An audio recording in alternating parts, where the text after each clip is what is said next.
അടുത്ത ടോപ്പിക്കാണ് determinants of consumption. കൺസംഷനെ നിർണ്ണയിക്കുന്ന ഘടകങ്ങൾ ഏതൊക്കെയാണ്? Determinants of consumption are those factors that influence the consumption function. Consumption ഫംഗ്ഷനെ സ്വാധീനിക്കുന്ന ഘടകങ്ങളെയാണ് ഡിറ്റർമിനൻസ് ഓഫ് കൺസംഷൻ എന്ന് പറയുന്നത്. The determinants of consumption are broadly classified into subjective factors and objective factors. ഇപ്പോൾ കൺസംഷനെ നിർണ്ണയിക്കുന്ന ഘടകങ്ങളെ രണ്ടാക്കി തിരിച്ചിട്ടുണ്ട്. സബ്ജക്റ്റീവ് ഫാക്ടേഴ്സ് ഉണ്ടായിരിക്കും, ഒബ്ജക്റ്റീവ് ഫാക്ടേഴ്സും ഉണ്ടായിരിക്കും. അപ്പോൾ നമ്മൾ ആദ്യം ഡിസ്കസ് ചെയ്യുന്നത് ഏതൊക്കെയാണ് subjective factors. Subjective factors are psychological factors which affect willingness to buy goods. സാധനങ്ങൾ വാങ്ങാനുള്ള നമ്മുടെ താല്പര്യത്തെ എഫക്റ്റ് ചെയ്യുന്ന സൈക്കോളജിക്കൽ ഫാക്ടേഴ്സിനെയാണ് സബ്ജക്റ്റീവ് ഫാക്ടേഴ്സ് എന്ന് പറയുന്നത്. Keynes noted certain psychological factors that may lead individual to save rather than spend on consumption. ചില psychological factors ഇൻഡിവിജ്വൽസിനെ എന്തിനാണ് പ്രേരിപ്പിക്കുന്നത്? കൺസ്യൂം ചെയ്യുന്നതിനേക്കാൾ സേവ് ചെയ്യാനാണ് പ്രേരിപ്പിക്കുക. അപ്പോൾ ഫാക്ടേഴ്സ് എന്തൊക്കെയാണെന്നുള്ളത് നോക്കാം. ഒന്നാമത്തെയാണ് പ്രിക്കോഷൻ. പ്രിക്കോഷൻ മീൻസ് മുൻകരുതൽ. Saving as a precaution occurs because individuals may want to build up a reserve of wealth to protect themselves against unexpected calamities such as unemployment, injury or illness. വ്യക്തികളുടെ ജീവിതത്തിലെ ഏറ്റവും പ്രധാനപ്പെട്ടൊരു concept തന്നെയാണ് savings എന്ന് പറയുന്നത്. ആ savings ഒരു മുൻകരുതലാണ്. എന്തിനു വേണ്ടിയിട്ട് സേവ് ചെയ്യുന്നത്? നമുക്ക് വെൽത്ത് ക്രിയേറ്റ് ചെയ്യാൻ വേണ്ടിയാണ് സേവിങ്സ് നടത്തുന്നത്. ഇനി സേവിങ്സിൻ്റെ മറ്റാവശ്യങ്ങൾ എന്തൊക്കെയാണ്? അൺഎക്സ്പെക്റ്റഡ് ആയിട്ട് വരുന്ന സാഹചര്യങ്ങളെ നേരിടുന്നതിന് വേണ്ടിയിട്ട് നമുക്ക് സേവിങ്സ് ആവശ്യമാണ്. ഉദാഹരണം അൺഎംപ്ലോയ്മെൻറ്റ്, അതുപോലെ എന്തെങ്കിലും അപകടങ്ങൾ, അസുഖങ്ങൾ, അങ്ങനെയുള്ള സാഹചര്യങ്ങളൊക്കെ വരുമ്പോൾ അതിനെ മറികടക്കുന്നതിന് വേണ്ടി സേവിങ്സ് ആവശ്യമാണ്. അപ്പോൾ ആ ഒരു കൺസെപ്റ്റ് വരുന്ന സമയത്ത് നമ്മൾ സ്പെൻഡിങ്ങിനേക്കാൾ കൂടുതൽ എന്തിന് പ്രാധാന്യം കൊടുക്കും? സേവിങ്സിന് പ്രാധാന്യം കൊടുക്കും. രണ്ടാമത്തെയാണ് foresight. Savings motivated by foresight occurs so that the individual will be able to meet future consumption needs in relation to old age, family education, etc. Foresight പറഞ്ഞെന്താണ്? ദീർഘവീക്ഷണം. അപ്പോൾ ചില ദീർഘവീക്ഷണങ്ങളുടെ ഭാഗമായിട്ടും ആളുകൾ സേവിങ്സിന് പ്രാധാന്യം കൊടുക്കാറുണ്ട്. എന്താ? ഫ്യൂച്ചറിൽ വരുന്ന കൺസംഷൻ ആവശ്യമായ പണം കണ്ടെത്തണം, അല്ലെങ്കിൽ പണം ആവശ്യമാണ് എന്നൊരു ഫോർസൈറ്റ് ഉണ്ടെങ്കിൽ ആളുകൾ സേവ് ചെയ്യുക. ഏതൊക്കെയാണ് ഫ്യൂച്ചറിലെ ആവശ്യങ്ങൾ? ഒന്ന് ഓൾഡ് ഏജ്, വയസ്സാകുമ്പോൾ അതുമായി ബന്ധപ്പെട്ട കുറേ കാര്യങ്ങൾ, അതുപോലെ ഫ്യൂച്ചറിൽ നമ്മുടെ ഫാമിലി എഡ്യൂക്കേഷൻ, കുട്ടികളുടെ വിദ്യാഭ്യാസം, അങ്ങനെയുള്ള കാര്യങ്ങൾക്കൊക്കെ വേണ്ടിയിട്ട് ആളുകൾ പണം സേവ് ചെയ്ത് വെക്കാറുണ്ട്. അപ്പോൾ അങ്ങനെയൊക്കെയുള്ള ഒരു ചിന്താഗതി വരുമ്പോൾ സേവിങ്സിനാണ് കൂടുതൽ പ്രാധാന്യം കൊടുക്കുക. കൺസംഷൻ കുറച്ചാൽ മാത്രമാണ് സേവിങ്സ് കൂട്ടാൻ കഴിയുള്ളൂ. Then third one is calculation. The desire to enjoy higher level of consumption at some future time motivates person to save a part of their income and lend it out to earn interest. ഇനി ഫ്യൂച്ചറിൽ consumption level കൂട്ടണം, അല്ലെങ്കിൽ ഫ്യൂച്ചറിൽ consumption level കൂട്ടിയിട്ട് നമ്മുടെ ജീവിതം ആസ്വദിക്കണം എന്ന ഒക്കെ ചിന്ത വരുന്ന കൺസ്യൂമേഴ്സ് എന്താ ചെയ്യുക? കൂടുതൽ പണം സേവ് ചെയ്യും, അതുപോലെ അതിൽ നിന്ന് ഇൻട്രസ്റ്റ് ഏൺ ചെയ്യാനൊക്കെ ശ്രമിക്കും. The motive of calculation induces people to prefer a larger real consumption at a later date to a smaller immediate consumption. അപ്പോൾ അതിൻ്റെ അർത്ഥമൊന്നുമില്ല. അതിൽ പറയുന്ന കാര്യം എന്താണ്? ഇമ്മീഡിയറ്റ് ആയിട്ടുള്ള കൺസംഷൻ കുറച്ചുകൊണ്ട് എന്ത് ചെയ്യണം? ഫ്യൂച്ചറിൽ കൺസംഷൻ കൂട്ടുക. അതിന് വേണ്ടിയിട്ടും ആളുകൾ പണം സേവ് ചെയ്യാറുണ്ട്. അടുത്ത നാലാമത്തെയാണ് ഇൻഡിപെൻഡൻസ്. ഇൻഡിപെൻഡൻസ് എന്താണ്? സ്വാതന്ത്ര്യം. ഇവിടെ ഏത് സ്വാതന്ത്ര്യത്തിനെ കുറിച്ചാണ് പറയുന്നത്? ഫിനാൻഷ്യൽ ഫ്രീഡത്തിനെ കുറിച്ചാണ് പറയുന്നത്. An individual may be led to accumulate savings by his desire to have a sense of independence and an ability to make decisions such as taking a trip or changing jobs. അപ്പോൾ ഇവിടെ പറയുന്നത് financial ഇൻഡിപെൻഡൻസിനെ കുറിച്ചാണ്. അപ്പോൾ ഭാവിയിലുള്ളൊരു financial independence വേണം, അല്ലെങ്കിൽ സാമ്പത്തിക സ്വാതന്ത്ര്യം വേണം എന്ന ഒരു കാഴ്ചപ്പാടോട് കൂടിയും ആളുകൾ സേവ് ചെയ്യാറുണ്ട്. അപ്പോൾ ആ സേവിങ്സിൻ്റെ ഭാഗമായിട്ട് അവർക്ക് പ്രധാനപ്പെട്ട ഡിസിഷൻസ് ഒക്കെ എടുക്കാം. ഒരു ട്രിപ്പ് പോകണം, അല്ലെങ്കിൽ എന്തെങ്കിലും എൻജോയ്മെൻറ്റ് വേണം, പുതിയൊരു ജോലി ചേഞ്ച് ചെയ്യണം, അങ്ങനെയുള്ള കാര്യങ്ങൾക്കൊക്കെ വേണ്ടി ഒരു ഇൻഡിപെൻഡൻ്റ് ആയിട്ടുള്ള തീരുമാനങ്ങൾ എടുക്കുന്നതിനും സേവിങ്സ് ആവശ്യമാണ്. അടുത്തത് enterprise. An individual will save more to acquire the financial capacity to enter into some speculative or business enterprise. ചില ആളുകൾ എന്തിനു വേണ്ടിയിട്ടാണ് സേവിങ്സ് നടത്തുന്നത്? നല്ലൊരു ബിസിനസ് സ്റ്റാർട്ട് ചെയ്യാൻ. നിലവിലുള്ള വരുമാനം വെച്ച് ഇങ്ങനെ സേവ് ചെയ്ത് കൊണ്ടുവരും. അതിനുശേഷം അവരെന്ത് ചെയ്യും? പുതിയൊരു ബിസിനസ് സ്റ്റാർട്ട് ചെയ്യും. അത് ഒട്ടുമിക്ക ബിസിനസ് ചെയ്യുന്ന ആളുകൾ അങ്ങനെ തന്നെയാണ് ചെയ്യുക. ചെറിയ ചെറിയ വരുമാനത്തിനും ജോലി ചെയ്യും. എന്നിട്ട് അതിൽ നിന്ന് കിട്ടുന്ന പൈസ സേവ് ചെയ്തിട്ട് പിന്നെ അവരെന്ത് ചെയ്യും? ചിലപ്പോൾ അതേ ഫീൽഡായിരിക്കും, അല്ലെങ്കിൽ മറ്റു ഫീൽഡ് അവർക്ക് താല്പര്യമുള്ള മറ്റു ഫീൽഡിലേക്കൊക്കെ അവർ ഇൻവെസ്റ്റ് ചെയ്യാൻ തയ്യാറാകുന്നുണ്ട്. അപ്പോൾ അങ്ങനെയുള്ള ആവശ്യങ്ങൾക്ക് വേണ്ടിയും സേവിങ്സ് നടത്താറുണ്ട്. നെക്സ്റ്റ് വൺ പ്രൈഡ് എന്താണ്? അഭിമാനം. Pride may influence an individual to save some of his income so that he will be able to leave the inheritance. അപ്പോൾ ഇവിടെ സേവിങ്സ് നടത്തുന്നത് എന്താണ്? ഒരു അഭിമാനത്തിൻ്റെ കാര്യമായിട്ടാണ് പറയുന്നത്. ചില ആളുകൾക്ക് പാരമ്പര്യമായിട്ട് കിട്ടുന്ന കുറേ സ്വത്തുക്കൾ ഉണ്ടായിരിക്കും. അപ്പോൾ അവർക്ക് അതല്ല, സ്വന്തമായിട്ട് എന്തെങ്കിലും സമ്പാദിച്ച് സ്വന്തമായിട്ട് വേണം, സ്വന്തമായിട്ട് കിട്ടണം, ആ ഒരു ആത്മാഭിമാനം സൂക്ഷിക്കുന്നതിന് വേണ്ടിയും ആളുകൾ സേവിങ്സ് നടത്താറുണ്ട്. Then avarice. An individual may be a miser and save a part of his income just for the sake of saving. പിന്നെ ഇവിടെ പറയുന്ന കാര്യം എന്താണ്? അപ്പോൾ ഒരാളൊരു പിശുക്കനായിട്ടുള്ള വ്യക്തിയാണെങ്കിൽ അയാൾ എന്താ ചെയ്യുക? അയാൾക്ക് ക്യാഷ് കുറേ ഉണ്ടായിരിക്കും, പക്ഷേ എന്തിനാ സേവ് ചെയ്യുന്നത്? അയാൾക്ക് സേവ് ചെയ്യാനുള്ള താല്പര്യമുണ്ട്, പൈസ സേവ് ചെയ്യണം എന്നൊരു ആഗ്രഹത്തിൻ്റെ പുറത്ത് മാത്രം സേവ് ചെയ്യുന്ന ആളുകളും ഉണ്ട്. അപ്പോൾ ഇതൊക്കെയാണ് പ്രധാനപ്പെട്ട സബ്ജക്റ്റീവ് ഫാക്ടേഴ്സ്. അടുത്ത ടോപ്പിക്കാണ് the other subjective factors. There are other psychological factors in addition to those enumerated by Keynes affecting the consumption function. Keynes പറഞ്ഞത് 7 ഫാക്ടേഴ്സിനെയാണ്. ഇനി അതല്ലാതെ മറ്റു ഫാക്ടേഴ്സ് ഏതൊക്കെയാണെന്നുള്ളത് നോക്കാം. ഒന്നാമത്തെയാണ് social pressure. Individuals may allocate higher proportion of their income to consumption because of the necessity of maintaining their position in society. ഇവിടെ എന്തുകൊണ്ടാണ് ആളുകൾ കൂടുതൽ പണം കൺസംഷന് വേണ്ടി ഉപയോഗിക്കുന്നത്? സൊസൈറ്റിയിൽ അവരുടെ ഒരു പൊസിഷൻ മെയിൻറ്റെയിൻ ചെയ്യാൻ വേണ്ടിയാണ്. കൂടുതൽ സാധനങ്ങൾ വാങ്ങിക്കുമ്പോൾ അല്ലെങ്കിൽ കൂടുതൽ സ്പെൻഡ് ചെയ്യുമ്പോൾ അവർക്ക് സമൂഹത്തിൽ കിട്ടുന്ന ആ ഒരു സ്റ്റാൻഡേർഡ് ഓഫ് ലിവിങ് മെയിൻറ്റെയിൻ ചെയ്യാൻ വേണ്ടിയാണ് കൂടുതൽ പണം ചെലവഴിക്കുന്നത്. അപ്പോൾ അതിനെയാണ് സോഷ്യൽ പ്രഷർ കൊണ്ട് ഉദ്ദേശിക്കുന്നത്. രണ്ടാമത്തത് consumer expectations about future income and commodity prices may also influence the consumption function.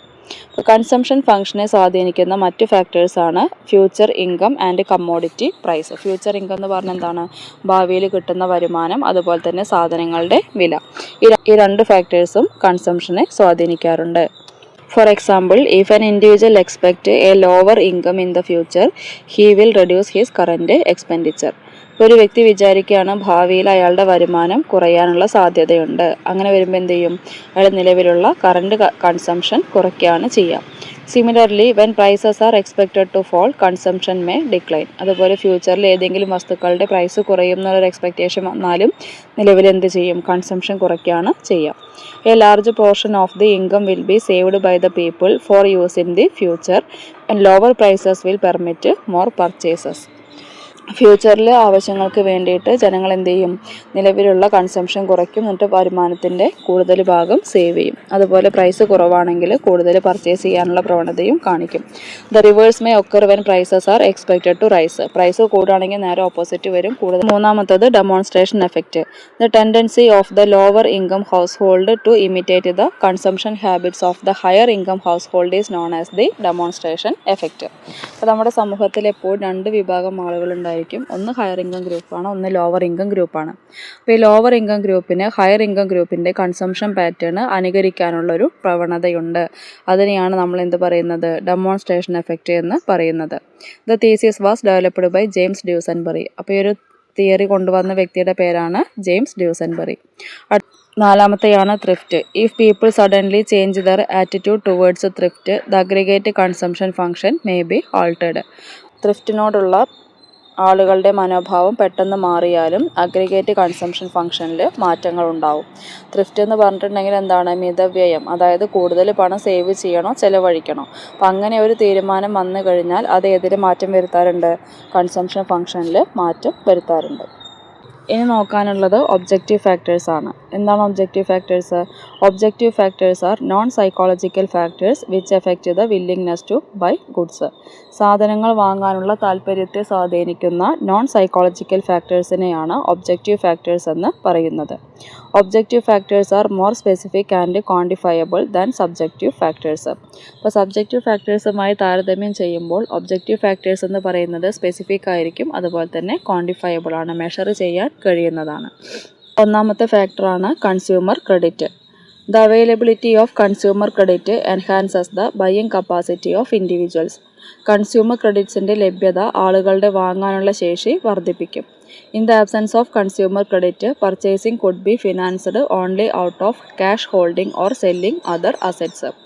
Consumer credit ലഭ്യമല്ലാത്ത സാഹചര്യത്തിൽ സാധനങ്ങൾ പർച്ചേസ് ചെയ്യണമെങ്കിൽ എന്ത് വേണം? ഒന്നുകിൽ നമുക്ക് നമ്മുടെ കൈവശമുള്ള പൈസ ഉപയോഗിച്ചുകൊണ്ട് ചെയ്യേണ്ടി വരും, അല്ലെങ്കിൽ മറ്റേതെങ്കിലും വസ്തുക്കൾ വിൽപ്പന നടത്തിയിട്ട് ആ ക്യാഷ് കൊണ്ട് മറ്റ് സാധനങ്ങൾ പർച്ചേസ് ചെയ്യേണ്ടി വരും. കൺസ്യൂമർ ക്രെഡിറ്റ് പറഞ്ഞാൽ എന്താണ്? ലോൺ സൗകര്യം, കൺസ്യൂമേഴ്സിന് ആവശ്യമായ സാധനങ്ങൾ പർച്ചേസ് ചെയ്യാനുള്ള ലോൺ സൗകര്യത്തിനെയാണ് കൺസ്യൂമർ ക്രെഡിറ്റ് എന്ന് പറയുന്നത്. രണ്ടാമത്തെയാണ് interest rate. A relatively high interest rate may induce people to reduce their consumption. Interest rate വളരെ കൂടുതലാണെങ്കിൽ കൺസംഷൻ കുറയ്ക്കാനുള്ള പ്രവണതയാണ് ജനങ്ങൾ കാണിക്കുന്നത്.